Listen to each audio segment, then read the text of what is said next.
All right, everybody, we are live again. Dynasty Mirror Search for Uhuru. And I have the brother, we rock every Wednesday night. We rise up every Wednesday night.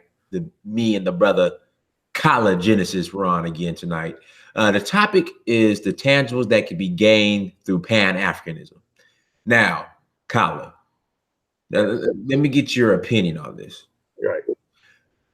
You have many, I don't know what to call them, we'll just say pan-Africanists, Right. who say that we shouldn't expect anything tangible from pan-Africanism and that we should just live in this symbolic, Kwame Nkrumah Pan-African Conference from the 1950s world. I mean, what are your thoughts on that? Well, it's the same thing that people who go to church every day, every week, give money to the preacher's office and keep getting poor. They talk about prosperity, they talk about living good and everything, but they end up being poor and they see nothing, just waiting in the by and by. You're no different than a Christian or Muslim who put your money in a faith or imam or a pastor and everything, and you just feel good. Mm-hmm. It feels good. See, but the thing is, the reason why that is because Black people, for the most part, African Americans, Black people in general, all over the world, right, have no power, have never decided that they were going to have power and mastery on this earth over their destiny. They just let fate take them to wherever it goes. So basically, if you have pan-Africanism, you don't expect, okay, well, let's have a meaning towards pan. Let's get to a goal. There's no end game. It's just basically feeling good that would say it calls some pan-Africanism. Or we use pan-Africanism to basically abstract and say, I'm not American. I'm a pan-Africanist. Well, you live in America. You live in all the good life in America. Why don't you? Well, that's not the point. I can't vote in America. So in other words, basically, you living in America, you live off the benefits of America. You got a 401k, all stuff like that, but you don't want to embrace America while you're living here. I'm a pan-Africanist. What does pan-African do for you? Which is a legitimate question, that people say. What does pan-African do for you? You don't have to do anything for me. It's the same question you ask me, why do you go to church every week and give me your money to offer? You don't have to because I believe in this. Okay, you believe in this, that's fine. If you concluded that all you need is the Bible and the Word of God and all stuff like that, nothing else matters to you and everything, that's fine. But why is it that you are so adamant about making sure everybody else don't get anything tangible? You will rise up and bust somebody upside the head if somebody else tries to get some tangible. Same thing. Let me get to my point. When you look at a white church, right? A white church. Look at the Mormons. Study the Mormons in America. They built this nation. The Mormons in the white Christian church built this country from sea to shining sea. Just by the Christian faith spreading across the plains of America, building towns, states, colleges, all stuff like that. And what did they want? They wanted a beautiful life on this earth. Why? Because that's what their interpretation of the Bible gave them. Black people's interpretation of the Bible is life on this earth is going to be bad. You wait till you're in the hereafter. And the only person that ever gets any material wealth is one or two people. You live vicariously to a preacher and his family. Same thing, you live vicariously through a Pan-Africanist leader. So long as he's making money and you're sending him money on his Instagram, you're sending money to his PayPal, and you're sending money to different things, you feel good about yourself, right? Because you think you're doing something. Now you're living in a hovel, living in squalor and poverty, right? And you're fighting back and forth, this and the other thing. But you can support an ideology, whether it's the Nation of Islam and all like that never gives anybody any material wealth. Do you see anybody successful, material prosperous from sea to shining sea as long as the Nation of Islam has been around? No. Any of these Pan-Africans moving in America, have you ever seen any successful Pan-Africanist facility? Like a building where you go. What the UNIA? Oh yeah, that was the UNIA. But how long did it last? It lasted like 5 years. That's another thing I'm gonna talk about. Why was the UNIA successful back then, and we can't do that now? Why? It was a different thing. Most Black people were married. Most Black people knew that you had no chance in a society but to marry a Black woman and have children. That's the only thing you ever had. Everybody was on one accord. Every Black girl, by the time she was 17, was picking out a husband. I think he'll make a good husband. He works. I'm a So 99% of Black people are in two-parent homes. The black community fed each other. You know, if people that were hungry, we survived during the Great Depression because we worked together. Families helped other families. The church helped other families. When the Nation of Islam came around, it was all about building, continue on what the black church was doing, building families, building communities, stuff like that. Along come the 60s and the 70s, you have black women who were to the 90s where you have a couple of generations of black women have never had a black man in the house as a breadwinner, right? So you have what you have is all these scattered people talking about pan-Africanism, but you have nothing to offer them because the black woman in America does not need you. She does not need you to survive. You know, she does not need you to survive. That's why she'll go with the Ray Ray and the Pookies. You know what I'm saying? Why? Because there's no consequences. There's nothing that she needs a big, strong, strapping man for anymore. Because she can go out there between what she gets in food stamps, what she gets a little degree from community college and everything. By the time she can make it, in child support and everything like that. So they don't need a male in the hole. So what exactly is the Pan-Africanist building in America? Nothing. Nothing. So you're just basically saying I'm Pan-Africanist just because you want to be able to say you just don't want to accept the fact that you are in a low position in America and that this is reality. The LGBTQ, the growth of the matriarchal system, all this thing you reject in America because you say you're a Pan-Africanist. I'm Pan-African. Okay. Then when you go dig a little deeper and say, okay, well, what do you got in Pan-African? Oh no, you're not supposed to ask me that, right? People are supposed to believe that, wow, one plane ticket and I'm in Africa. I got all these business deals. I got all these women waiting for me. I got all this stuff like that. I got land waiting for me. They're going to embrace me with open arms and everything. I got a dual citizenship. I got a visa. You know what I'm saying? I'm the talk of the town. They give me the key to the continent, you know? That's what the people want to progress. And like I said, it's a defense mechanism. It's nothing tangible. It's just a superficial defense mechanism to say, I got an alternative. Now we're going to talk about tonight is how can we make Pan-Africanism tangible? Something we can actually say, yeah, we got other things. We got other things going on in the continent, and this Pan-African thing is producing tangible results. That's what we're going to talk about tonight.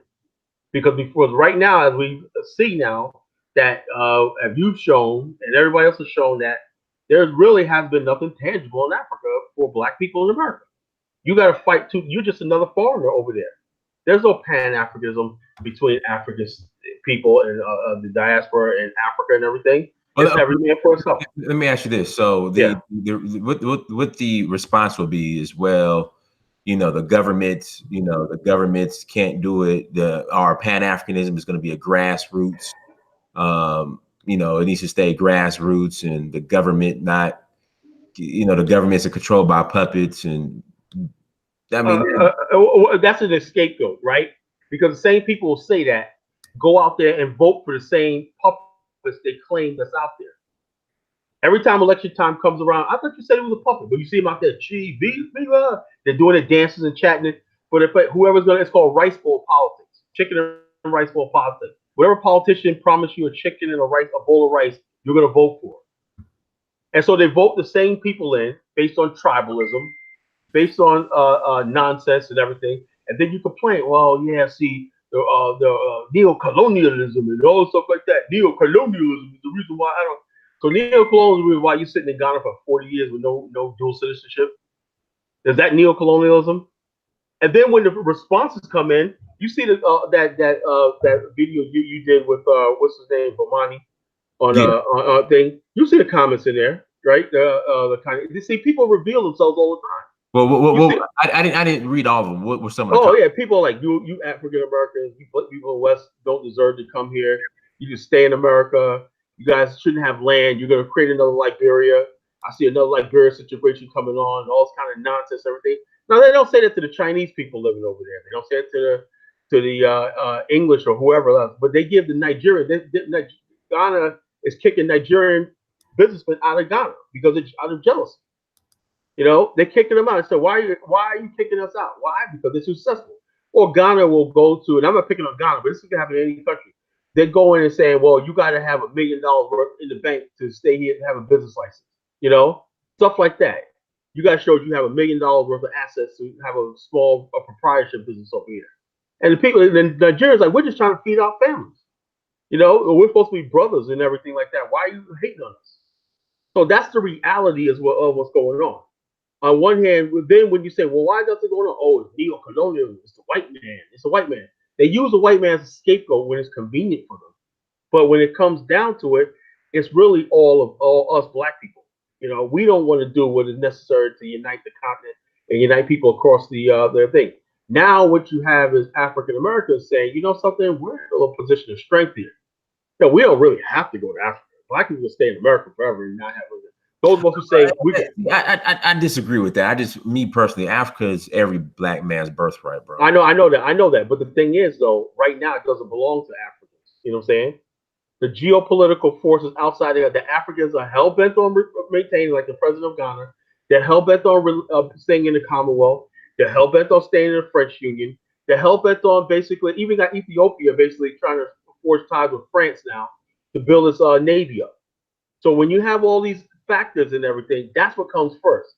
The OAU, and I told people all this all the time, right?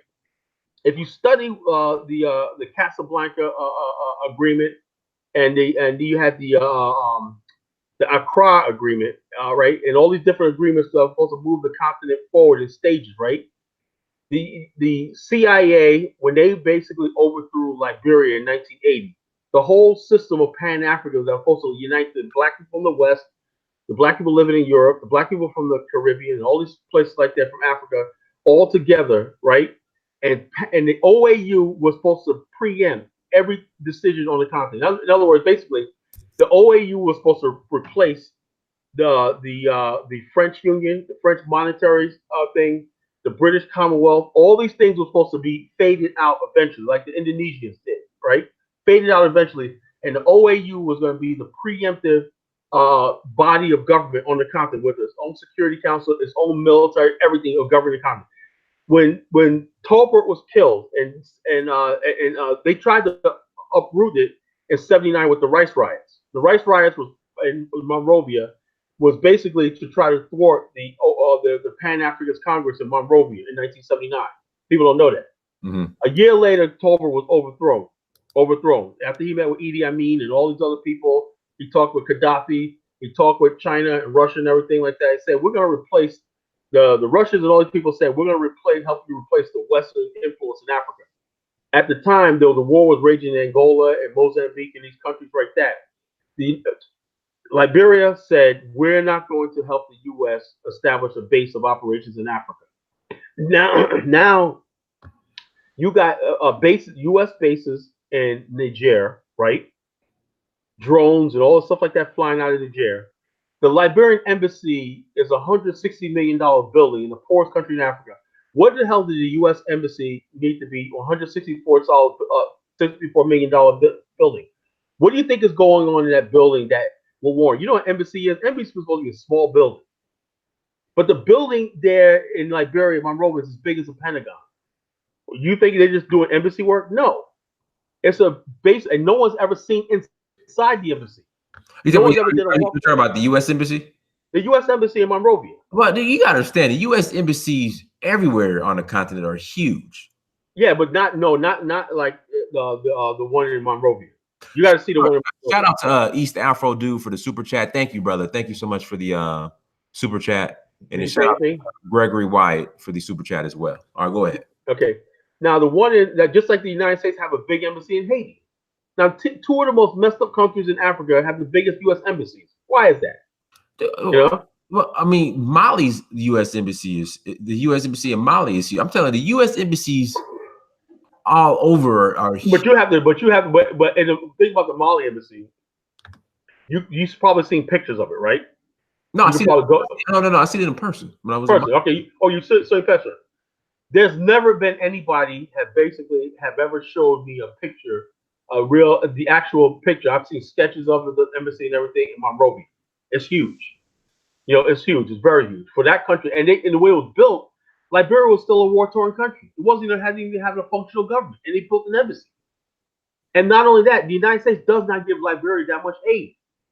It does not give Liberia that much aid compared to Israel. It gives Israel $30 billion. The United States is giving Liberia a total of $500 million. That's it. But yet it has this huge base. And not only that, that base right there It's all kind of like my friends in Liberia told me this for years.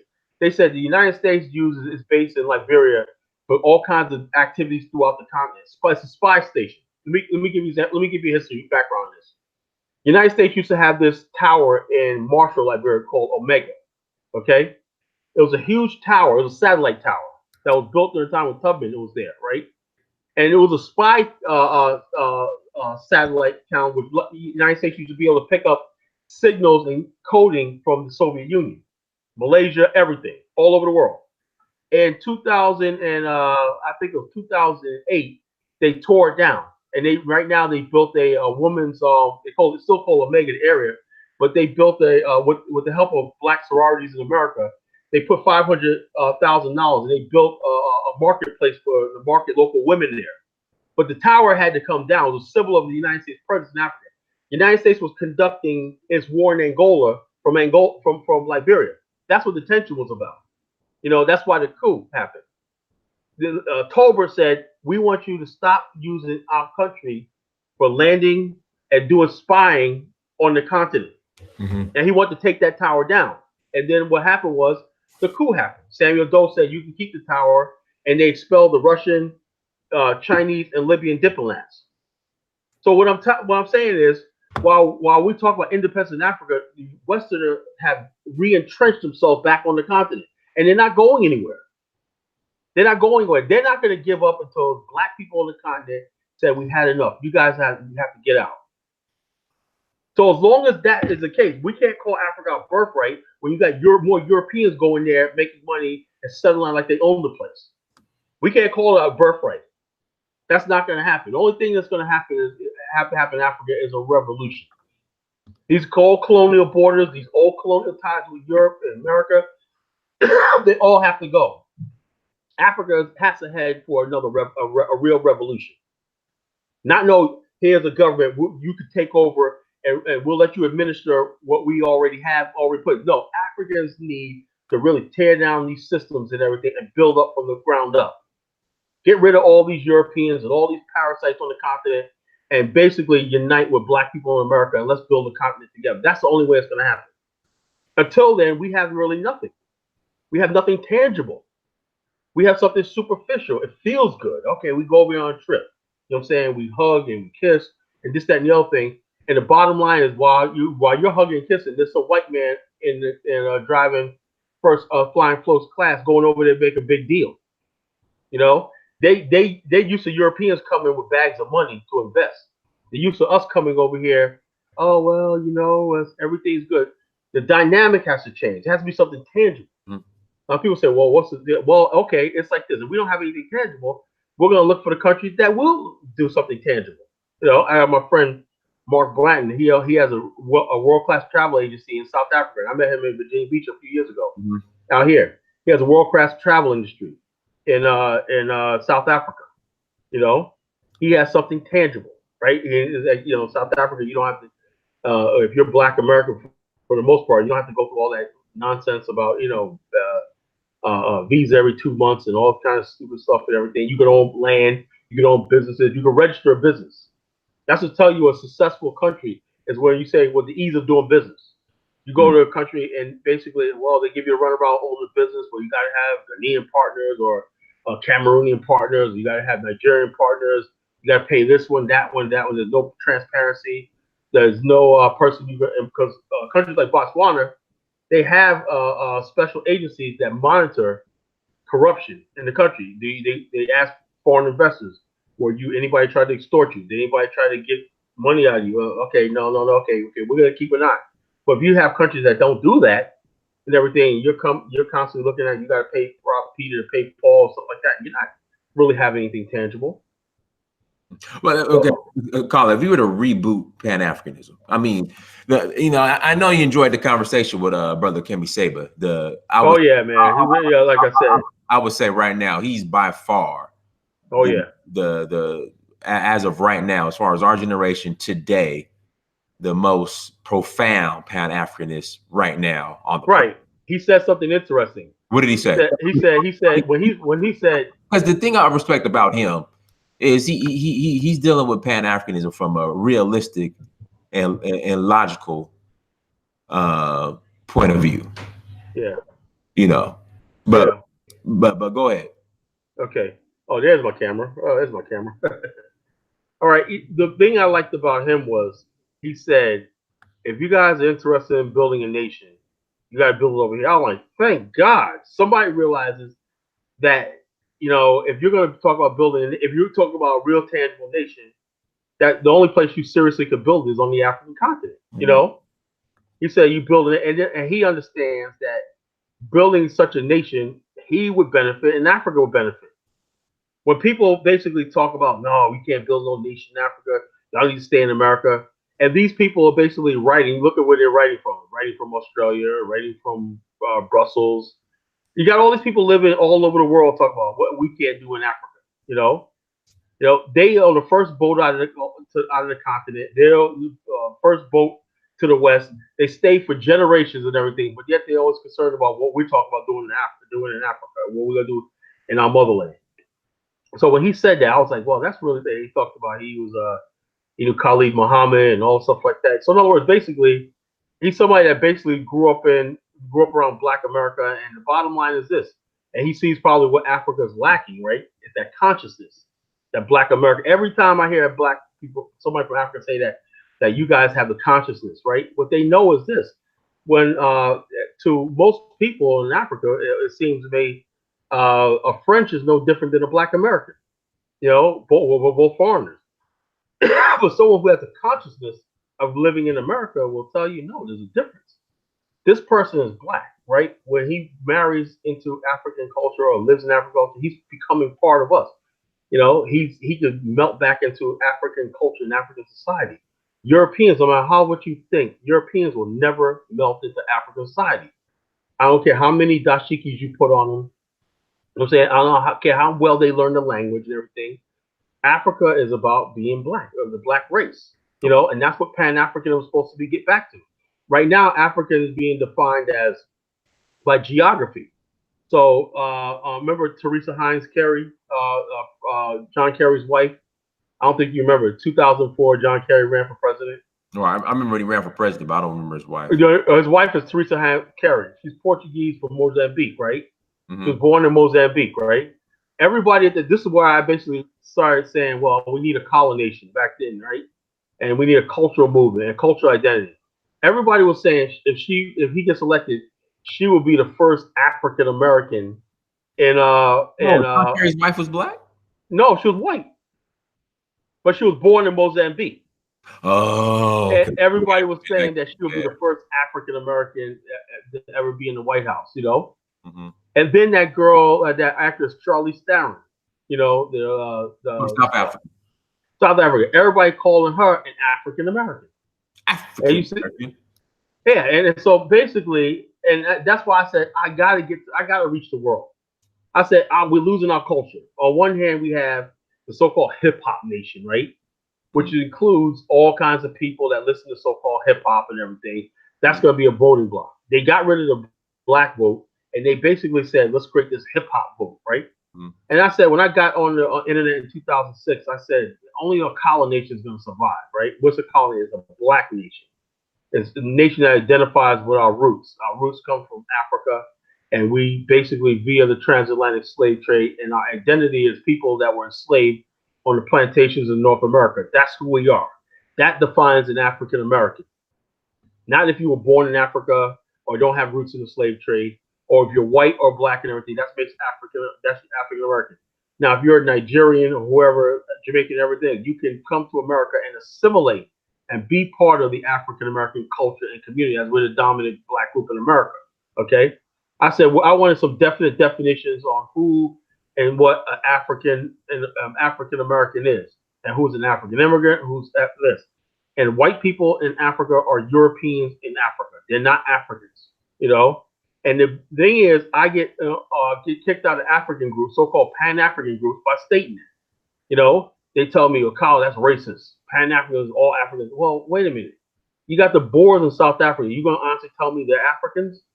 You got African white men who are going to places like Angola, Malawi and everything, sleeping with little black No, African no, no, girls no, and no. Hold everything. on, real quick. Do you understand what is going on? Have you been keeping up what's going on in Uganda?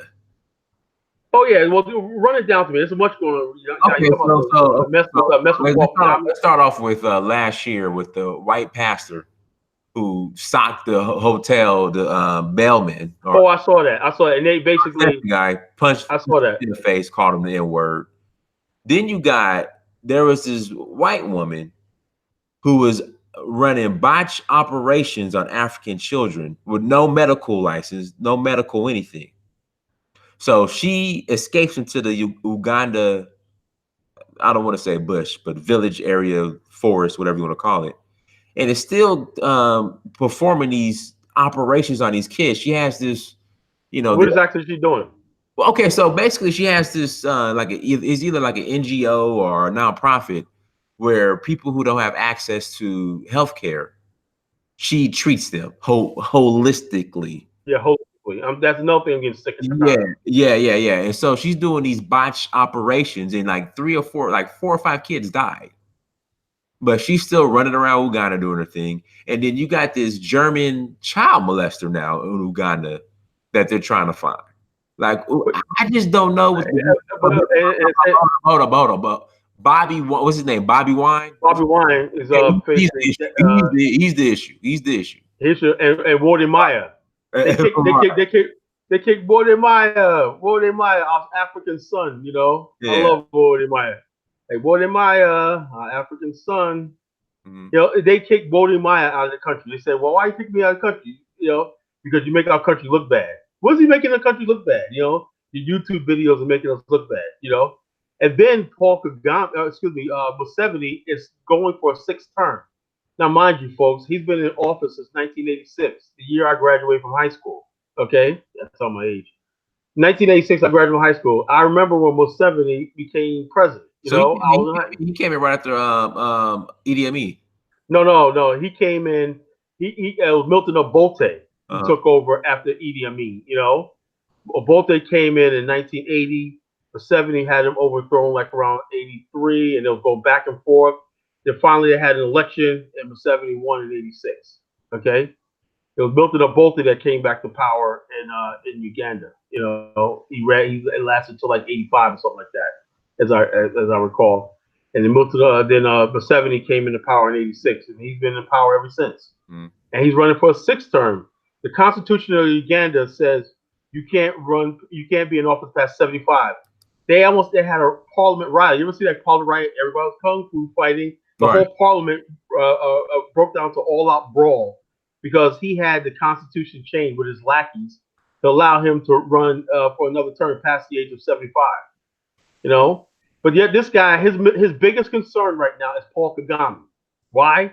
Because you got to understand something how Africa is, and I'm gonna tell after tonight, folks, you're gonna know who's real and who's not.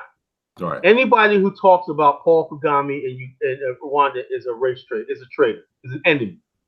An enemy. Don't trust them. Don't listen to anything they have to say. Why do I say that? Right? The reason why these countries are angry for Kagame is because the people are happy. The country is growing. It's going to be a first world country, and the countries surrounding him are in misery.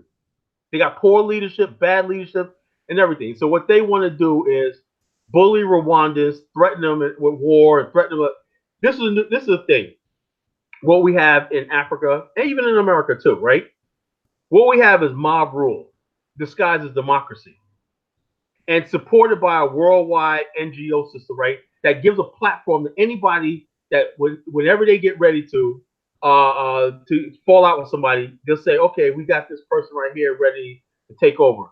We had that with Iraq with this guy Ahmed Chalabi. I don't know if you remember him when the Iraq War came out. No. He was the head of the Iraqi National Congress, modeled after the ANC, right?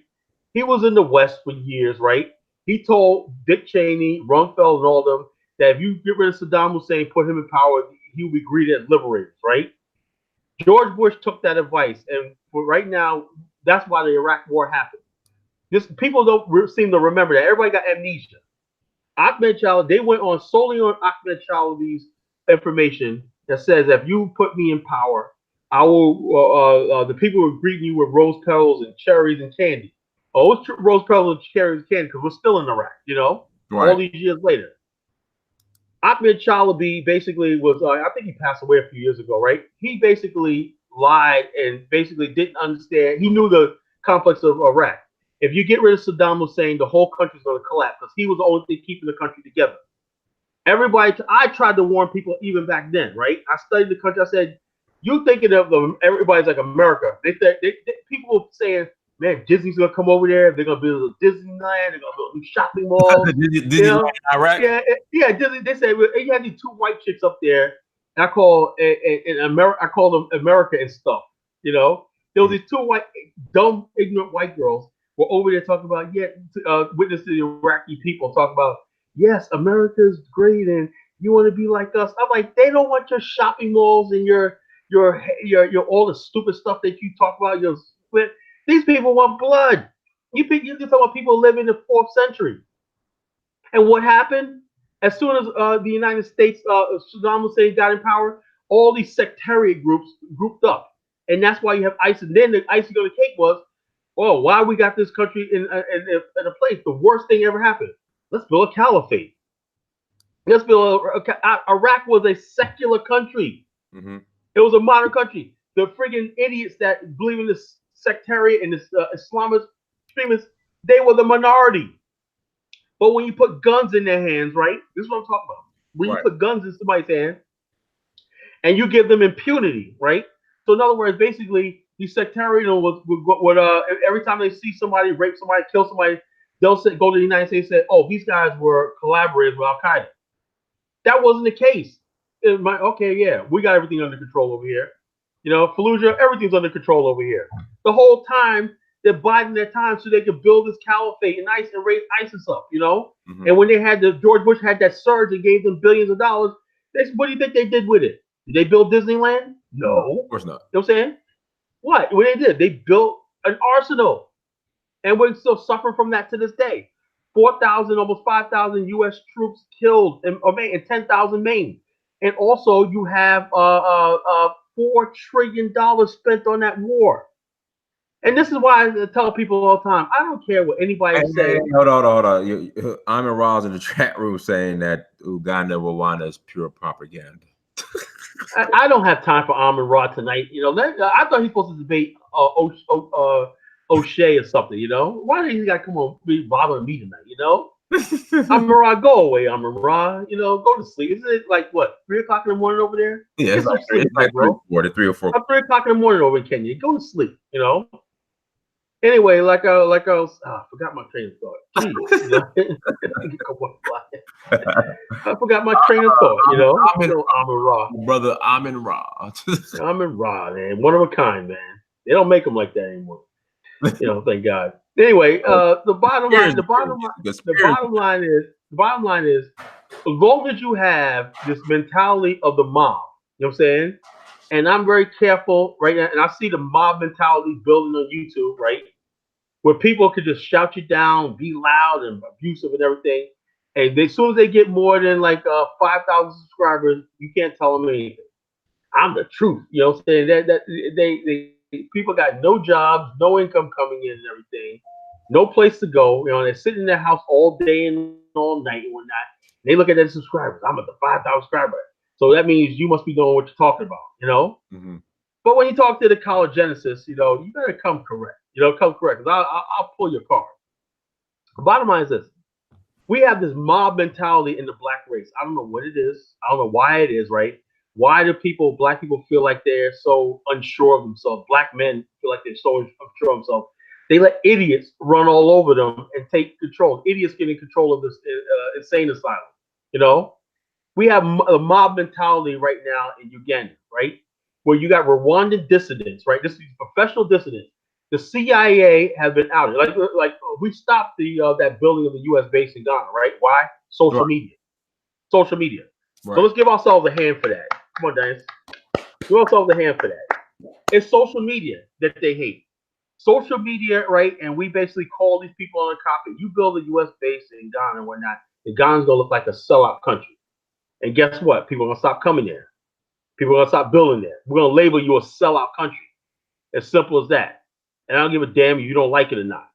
You know, I don't give a damn. Don't sit here and quote Kwame Nkrumah when you guys drove him out of office and tore his statue down back in late '60s and everything, and talk about Kwame Nkrumah. You know, them days are over. Those WED standing on WEB Du Bois stuff, so that's over. We're looking for real nationalists, real Pan-Africanists, and stuff like that. And we don't know a country where we might find the Pan-African movement spring up again. But right now, I'm just completely dissatisfied with every last single African country.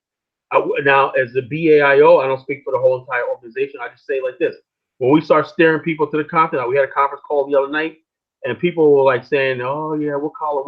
What country you think?" And I said, "Look, man, you got to do your own research. I'm not recommending any African country because we have nothing signed in agreement. We have nothing tangible signed in agreement. And also, what it would take if we are a non-entity. African Americans are not a nation state. We're not a geopolitical body. Now, we can build a sort of organization if we're organized to the point where we can have enough influence, right? If we have our potential investors, potential builders, potential educators, all these stuff all linked together in one organization, everything, then you got something to bring to the table. But until then, right? Till then, they're going to basically play us like, okay, well, Pan-Africa. But the real thing is they're reaching out to Europe, Asia, everything to do business with. Something tangible has to be something where we have something long-term tangible where we could generate wealth, where we could plant roots on the continent. Colin, when I say tangible, it's both sides. Like we have to bring something like us. Well, that's what I said. We have to bring something tangible to the table. We have to bring, you know what I'm saying? We can't just go over there with hugs and shakes and everything. And like I said, I had a conference call the other night, and I said, with the BAL, we definitely have the people in the BAL that can make a difference, and several other groups too. But people are basically saying, look, you know, we have our eyes wide open to opportunity. When they hear reports about somebody living in a country for 13 years and not getting any citizenship, or you hear stuff like that, you know, people basically like, hey, look, you know, what the hell are you talking about here? Mm-hmm. And there's some other country, you know, okay, so other country, if we could put one and two together, we got people here that do this, we got people that are interested in this, and we're developing the lines of communications and everything across the sea, everything. Then we could basically say, okay, look what's going on. We're bringing not just ourselves, but we're also bringing U.S. companies over here. We're bringing this over here and everything on the behest of us and everything for you. That basically will put you in the same category as the Chinese. You know, we have the professionals here in America, Black people professionals. If you don't own your own professional organization, everything like that, you could be the liaison or basically take a job. You could convince your company that you work for to say, okay, we got this country over here that says they need a new hospital, right? No hospital built, you know? Okay, they really will spend this. Okay, it's business. We be the brokers between Africa. I believe Black America could be in a position of great financial and sustenance if we become the broker between Africa and the West. You know, because right now Africa dealing directly with the West is because it's what happens is the envelope gets passed, envelope money gets passed, and everything, and people get their palms get greased and everything. And you're like, well, look at that project over there. Didn't you? It, all around Africa, what you see is unfinished projects that were not necessary. I was shocked by Echo Atlantic. Like it's not even 10%. Well, we got like 4 or 5.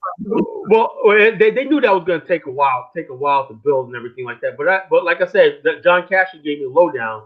He's like, I'm not buying no stuff on there because it's raw land. They haven't put the infrastructure down Echo Land, you know? Yeah, I was shocked because I was thinking it was going to be more developed. Like even the people I went with, they were like, we thought more was going to be here, but it's just. Well, the bottom they were betting on European companies and Europeans coming in to do business and everything. They didn't basically make it like a Pan-African thing. Hey, can you hold up that for a second? I gotta.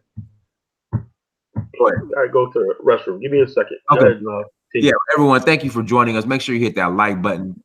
If you're new, make sure you subscribe. Shout out to Cameroon legend. Hey, Dynus, I've been following you for a while now, and I'm from Cameroon, and I'm a big fan of your work. Thank you, brother. I plan on coming to Cameroon soon. I definitely want to hit. You know, just being, you know, I would say the responsibilities I have now in Nigeria you know, that's going to be taking up a lot of my time when I go to the continent, but I'm still going to try to get to at least 3 new countries this year. You know, of course, I'm going to Senegal. You know, I got to go to Senegal. I'll be in Senegal in October. But, you know, I like to get to Gabon, Burkina Faso, and either Cameroon or Guinea. So that's that's basically what I'm working on. Shout out to EF Fasada, everybody. So that's what I'm working on. You know, well, that's the itinerary for right now. So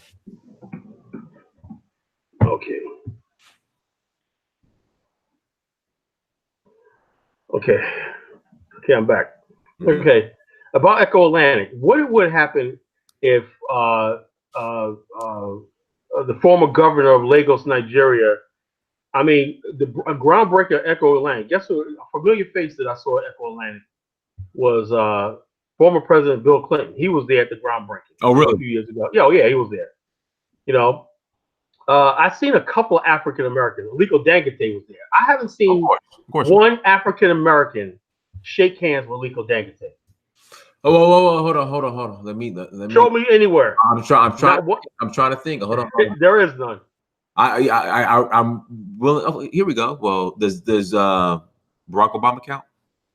No. He shook hands. He should no, not Barack Obama don't count. But I think I want to say. In fact, I want to say they had a summit out here.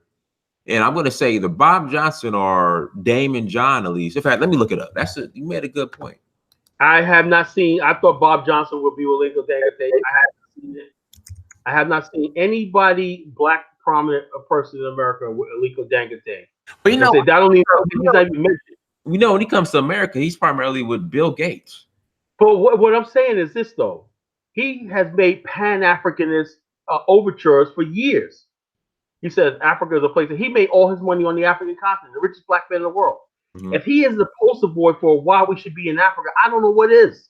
Right. But basically, he's immediately the only time I've ever seen him on television. CNN has the Africa, had the CNN Africa channel. Yeah. Mm-hmm. I've seen him on that, but I've never seen him on a mention anywhere on a mainstream newspaper or thing. It's like he doesn't even exist. Well, he was on Forbes. He was on Forbes magazine. Yeah, but he's running ads now on CNN. Oh yeah, I seen his advertisement, but they don't know. But most people will think it's Indian. When you say Dangote, unless you say it's Nigerian or show his face, people won't think it's illegal. I saw the ads, and I said to myself, if you did not see his staff or his management staff, you would think he was Indian. The Dangote, or you think it was Indonesia or something. The Dangote group. People have no idea Dangote even exists. And I'm saying these so-called pan-Africans I'm talking to and everything like that in America and everything. The answer is right there on the African continent. The answer is the many Nigerian billionaires we have. We have like what 60 Nigerian billionaires with money to burn. How many? About 60. 60 Nigerian billionaires. I guess they're off the books. No. A lot of them, one of those in telecommunications. You can become a billionaire easily in Nigeria if you're connected. He said 6 or 60. No, there's about 60. Well, I think they're getting to be billionaires, like worth hundreds of millions of dollars.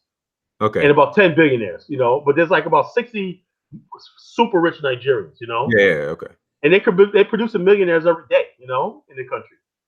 So as far as like investors and stuff like that, like Dangote is building plants all over the continent. So if you say you want to build something in Africa and everything like that, you already got people already on the continent. And they got Amudi from Ethiopia, it's a billionaire, and you got other people. So the bottom line is this: when you talk about Pan-Africanism, it has to be something tangible. Right. If you don't have people like Dangote and the people on the continent and saying, "Look, what we're gonna be tangible," the tangible thing would be an African American, African diaspora city-state with its own industrial zones, its own industries, its own everything, would generate billions and billions of dollars that everyone on the continent could invest in. That's tangible. Why? Because it'll force people to work together and do business together. Why? You work together and you be together. People thought we need to get together. Well, you got to have a reason to be together. If you own, like when John Cashy gets his metro rail up and running in Lagos, Nigeria, that's something tangible. Can't wait. I can't wait. That's something tangible.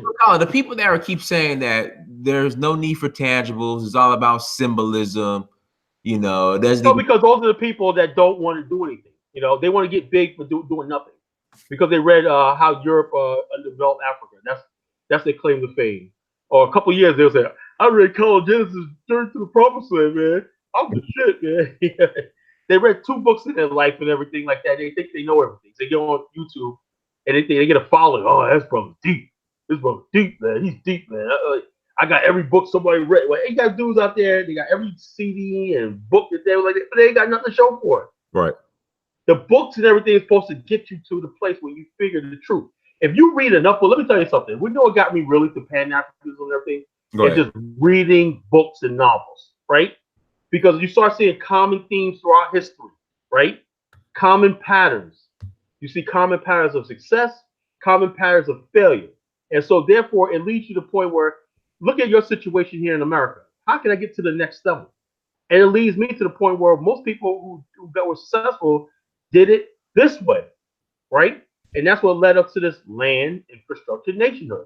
You need your own land, your own space. You need to build infrastructure, your education system, you know, all your security, your police, your courts, everything like that, you know, your banking, everything like that, where you control the absolute laws and everything that goes on in that land and everything. And then you have nationhood. Nationhood is the people.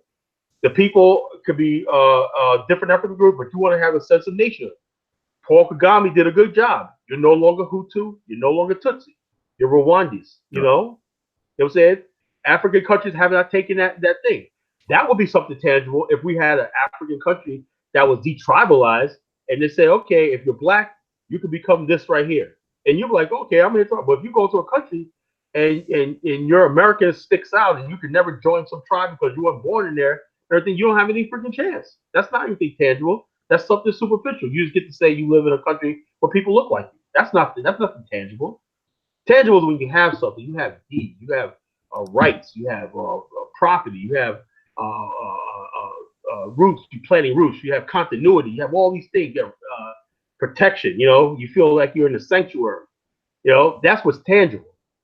If you don't have that, then you don't have anything tangible. And we never really thought that was really important to have anything tangible. You know, we just like same thing in America. Civil rights and everything like that was superficial because they passed the civil rights law, and then 2 years later they passed the immigration bill. Right? Immigration bill was to make sure that black people never benefit from an integrated society. They brought millions of Chinese people from Central America and all the people flooded into America to make sure that black people and white people, there was always a buffer class. You know, and immigrants are normally always brought over here to discredit the cause of the black American. That's what it is. Immigrants are, you need to repeat that? Immigrants are brought to America historically to discredit black America. Say, oh, look at these people. They came over here in 2 years. They're doing well. Look at it. Why can't you? When they know the power structure is designed to make sure that black and white stay apart and black people stay a permanent underclass. You know, even though we have a middle class, we still have underclass. Even if you're wealthy in America, you're still part of the underclass. You know, you're black, you're part of the underclass. Don't let Hollywood fool you. You may have white friends, you may go out to dinner and everything, but you are still part of the underclass no matter how much money you have. And that's what I think I'm gathering from our members in the BAIO. People are fed up with. People are fed up with seeing our culture being ridiculed, mocked, clowned, buffooned, and basically dismissed. You know, all the stuff like that. You feel like you're part of the underclass. Why? Because when somebody looks at you, hey, my brother, yo, nigga, this, that, you know, thing. They don't see that you're intelligent. You got something else on your mind. The first thing they ask you is, who's your football team? You know, they're gonna ask you about what's going on in Russia or stuff like that. They're gonna ask you who's your football team. Right. You know, oh, you see the game last night? Right. And a lot of them probably being doing nice and everything, but that's the only way they view black people. That's the only way. We don't care about anything. That's why it blows their mind when they hear us talk about Africa and building in Africa. I mean, right now, some white person listening to the show is having a heart attack. Mm-hmm. Some white person right now got to go get his medication, you know, because he's going to have a heart attack when he hears that, yeah, there's African Americans actually thinking about leaving America and building on the continent. We thought we had them. We thought they had them. But let me tell you something, folks. You never had me. You never had us. Why? Because this is the end game. And also, people say, oh, you're copying off Marvel Comics. No. Our good brother, Minister Daoud, did a show like 3 years ago called the endgame. And I think the endgame, Marvel borrowed that from them. The endgame is nationhood. That's the end game. That's the end game of the BAIO. Whether you're BAIO or you're somebody investor, you're somebody in the medical field, whether you're an engineer, wherever you are, even if you're flipping burgers, the end game for everybody that joins the BAIO is nationhood. There's no compromise, no getting around it. Whether you want to live in Africa or you just want to assimilate into an African country and everything, the end game is the African diaspora needs a land of their own that we can start off and build a nation state, because bottom line is this: we are for a divorce from America and the white world. That's the end game. Our end game is to have a geopolitical entity and eventually have a United States of Africa. We can redraw these borders on the African continent, which give credible states and credible cultures and credible ethnicities their own right to self-government and nations, nationals if they want it, under a giant African federation. That's the dream, and that's the goal of all Pan-Africanists and African. That's something tangible. The United Africa, with African diasporas having their own state, every African ethnic group that's fighting for a nation state. We got Igbo land, Biafra. If they really make the case for a nation state, they show they can do it and everything, it should be put to a vote in the council.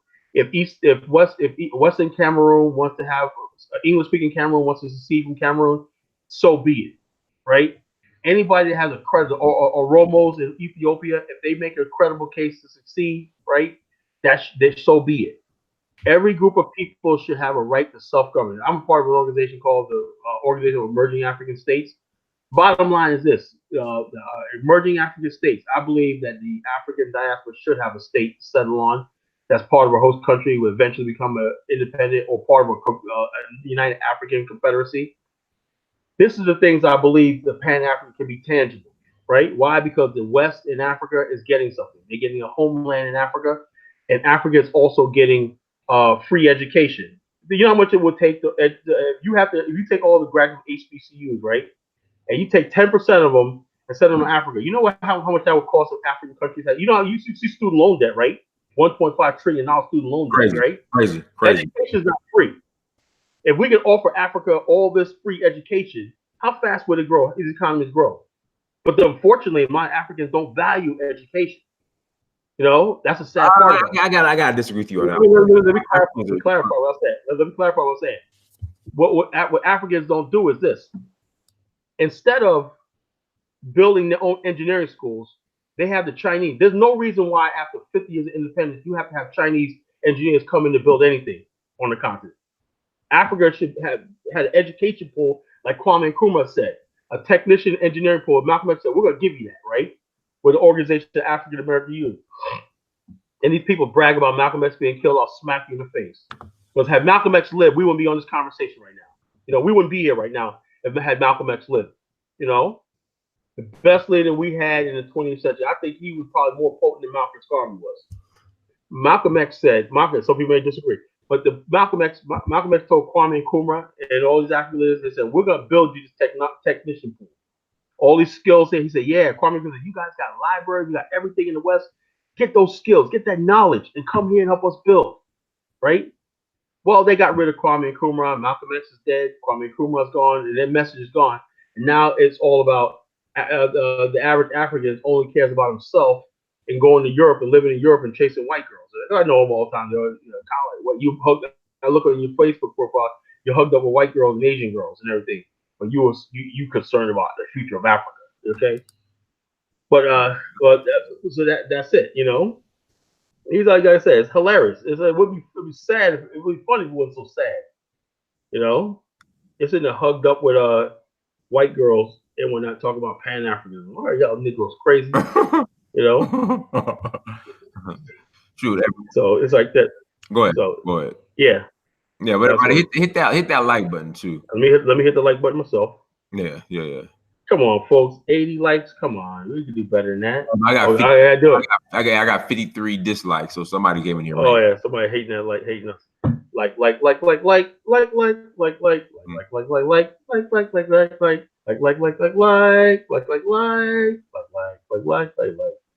Go ahead and hit the like button. It don't cost you nothing. You hit the like. I won't have to say like. I don't know. But anyway, go ahead. I was gonna say, brother, I am tired. I don't know why, Kala. I know you always tired when I get on. That bore you, man? No, you don't. No, not at all. Yeah. So like I said, like I was saying about the tangibles, right?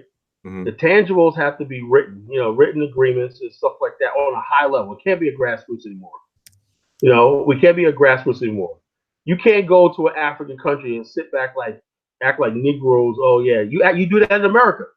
Somebody else is making decisions. You ain't making no decisions. And somebody just stuff like that. You have to say, okay, we're coming here.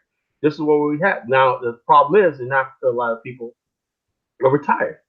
Mm-hmm. They gave all their best years to the white man in America and everything. They're old now, in the 70s and 80s. They're just ready to hit the beach and everything. People, I love them too, but as younger people talk about moving to the continent, we have to have tangibles. We have to be able to build things and create things. That's why I tell people all the time. Look, the people that talk to me and say, "Carla, man, yeah, this and everything." Look, I want people that got education, skills, and that can sit down with any group of people, learn what they got to learn. I don't give a dang if you have to go out for drinks once a week. I don't give a damn if you have to shoot pool with somebody once a week. I don't care who it is. You have to learn what you have to learn. You have to master what they learn what they learn, and everything, whatever field you're in, and master it. Why? Because when the time comes and everything, you're gonna have to step up, and you're gonna have people depending on you. And it's another thing. People don't like to be put to the test. People like this. Some people like, oh, I got all these skills and everything. But when you talk about going to another country and everything like that, the best people can branch out overseas. You know what I'm saying? They got the system backing them, saying they got the confidence to branch overseas. They'll still go assess what they have. They do a feasibility study. Okay, you don't have this, you don't like this. Okay, how's the power supply? How's this? How's that? And they'll weigh all those things, variables out and everything. Say, okay, this is what we can do. But you won't know until you find out. You have to have the confidence in the first place. Doing business or building something in America is not like building on the African continent. A few years ago, of course, you don't remember this, guys. This was back in '94. Okay, when there was a first wave of black people from America went to South Africa. Okay, this is '94. Now the situation, if you've seen Blacks Without Borders, got better 10 years later. Okay, but '94, what happened was there was this one brother, and his wife. As I said, you go over the continent, it's best you have a family and stuff like that, because you're going to have a lot of work. You don't have time to do all of this. But sometimes you're single. I understand that. But anyway, his brother and wife went to build a laundromat. You know what I'm saying? They said this township need laundromat. They had planned to build 100 laundromats in the townships in South Africa. Sounds like a good plan. They had the master company was going to front them the money to build and everything like that. And all they had to do was build, right? But what happened was they got there and found out that, just because somebody says they're a plumber, right? They hire black plumbers. Had no plumbing skills.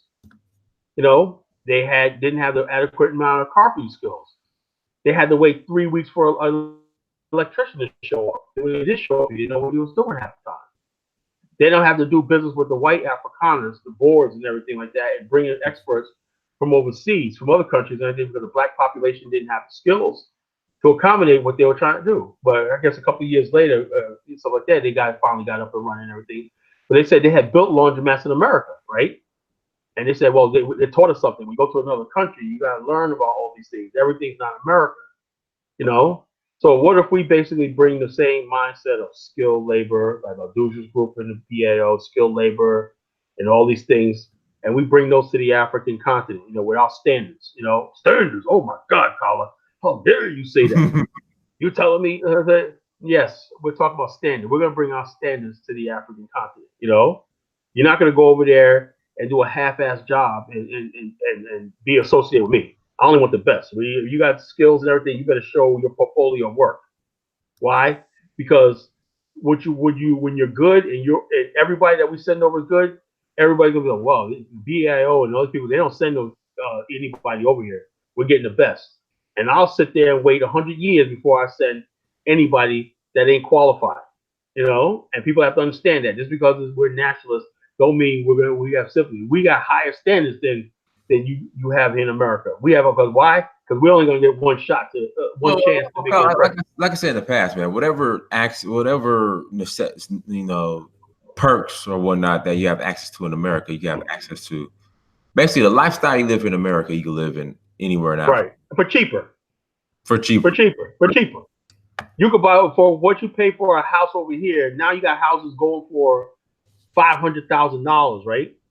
The same house in Africa you could get for under $100,000. Then you have to get with the landlords. The country have to have modern landlords where you can get a mortgage, because if you go to certain countries and everything, they don't give you mortgages. You got to pay the mortgage off in 3 years with a 50% down payment. Mm-hmm. You know, because they don't have a long-term mortgage system, 20-year, 10-year. That's how you build homes. You give people mortgages. The mortgages in Africa, the banking system. Once we correct the banking system, I think Rwanda is going to be the first country in Africa. South Africa has one too now. Beyond South Africa and Botswana and Namibia, they all have modern mortgage systems. You know, so you can buy a house, you know, for a reasonable mortgage over a length of time. But once we get to those countries that you can buy a house or a thing, and also the idea of co-op living in apartment buildings, like they do in Singapore and Asia. Mm-hmm. How about expanding vertically, where you could build more apartment buildings vertically and bring more people in, instead of everybody trying to build suburban sprawl on the African continent, which is a disaster. You know, but then again, a lot of people in Africa, from what I see, because there's so much land available, a lot of people want their open spaces. They're not used to them. They don't want to live in apartment buildings like the Asians will. You know, Right. The Asians save so much money because they live in 80% of Asians live in apartment buildings, in flats. Sometimes 2 4-bedroom flats. You know. And they live in a city center. They don't need cars as much as people in Africa. Africa has traffic congestion and everything like that. And people live on Africa because they're trying to model their countries after Europe. Mm-hmm. You know? Right. So. Oh yeah. But brother Colin, what we'll do, man, we'll go ahead and close out. What do you want to share in closing? And everybody, make sure you go to the BAIO names. And I'm gonna take the BAIO privacy. Right now I got it on privacy. Why? So people can't see them. I have no idea. Somebody said, "Oh, because I'm just sick and tired of it. If you're still scared of somebody seeing who you are, you don't need to be with us." You know, get the hell out of here with that. Oh, somebody might see. Get the hell out of here. You know, membership has gone down since I put that privacy up. People don't get to read the organization blog. Oh, they made the sign up before they could read anything. You know, so our membership has gone down since I did that. So I'm gonna get rid of the privacy thing, and I want people to start sharing and reading more blogs.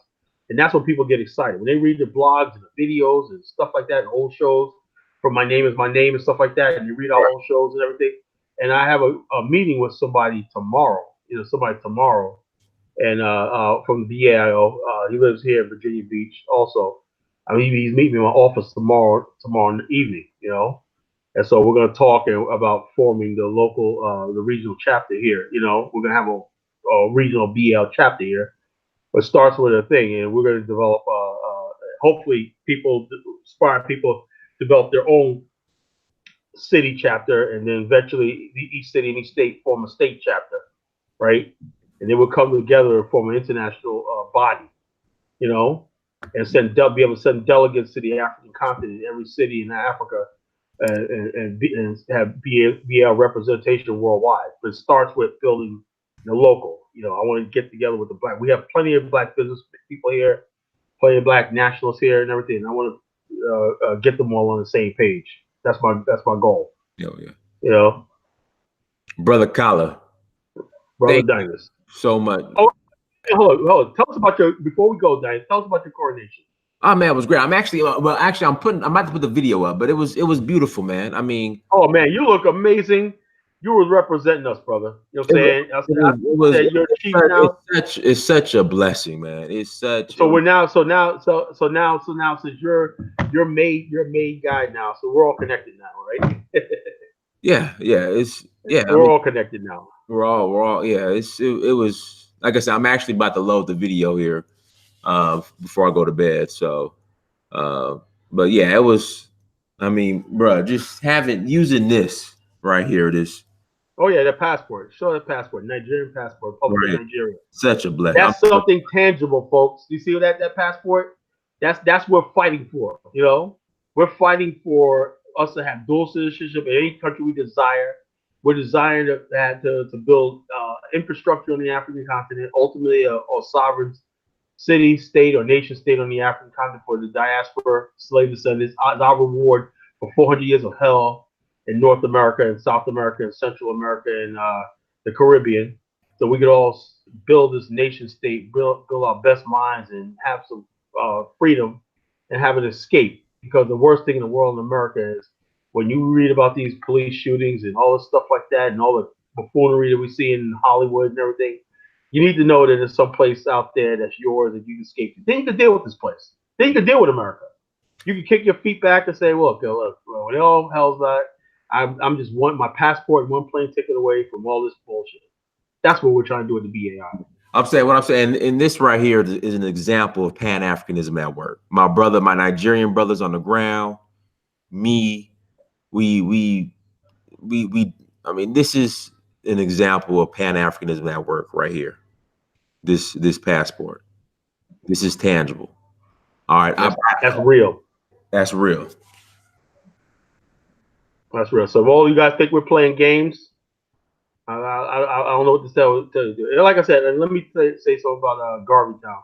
I would like to say on record, me personally, I don't know anything about the intricacies in it. I don't recommend anything, but I do support the concept of Garbage Town and what they're trying to do. You know, I'll put it out there like that.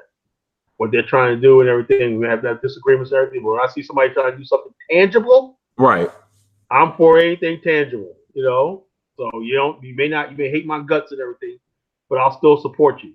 Why? Because you're doing something tangible. Mm-hmm. Now, if you're talking about the bullshit, and I'll say, hey, look, man, you're expendable. But when you're doing something tangible, you hold value. Mm-hmm. Yeah, but it was a beautiful experience. I'm actually about to load the video when I get off of here and you know, before I go to bed. But, you know, I mean, they brought me in, accepted me as family. That's where my lineage comes from. Right. So, it's a great scene. You look like a king, brother. You fit the part. And that's what we want more of. We want more of us connecting on that level, mm-hmm. and also on a political. So we can have it all. We can do that. We can do business, and we can work on a nation state for ourselves. We can have it all, and we can have what we have in America. We're not leaving anything behind in America. We have. You guys think you want to fight for what you want in America? Fine. Hey, go right for it. We need that. Just make all the money. Hey, look. But if you basically have the time, take a trip over to the continent and visit us sometime. You know, and have a good time with us too. We can have it all. You know, it's not a zero-sum game. You know, it's not either or. We can have it all. Mm-hmm. Exactly. Like I said, my lineage comes from Nigeria, and you know, once that was discovered that my ancestors come from there, they made it happen. I gotta do mine. I'm gonna do mine in a couple of weeks. My ancestry DNA. They crowned me a prince, returning home. You know, you're so lucky. You're so lucky. Family. God, it's a beautiful thing, man. It is. It is. I've never seen anything like it in my life. That's what I want to see. Mm-hmm. You know what I'm saying? That's what I want to see. When you tell me about tangibles, that's what I want to see. Mm-hmm. Hell yeah. But Rukala, brother, thank you so much for joining. No, thank you for having me. No problem. Anytime, brother. Guys, make sure you go to search for Uhuru on Instagram, Snapchat, Twitter, and Facebook. Like, share, and subscribe. And also go to the BAIO. Let me put the link to the BAIO in the chat room real quick. Hold on one second before we get out of here.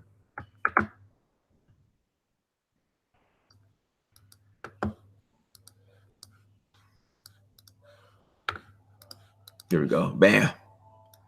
Let me throw that in the chat room real quick. Guys, make sure you go to the site, sign up.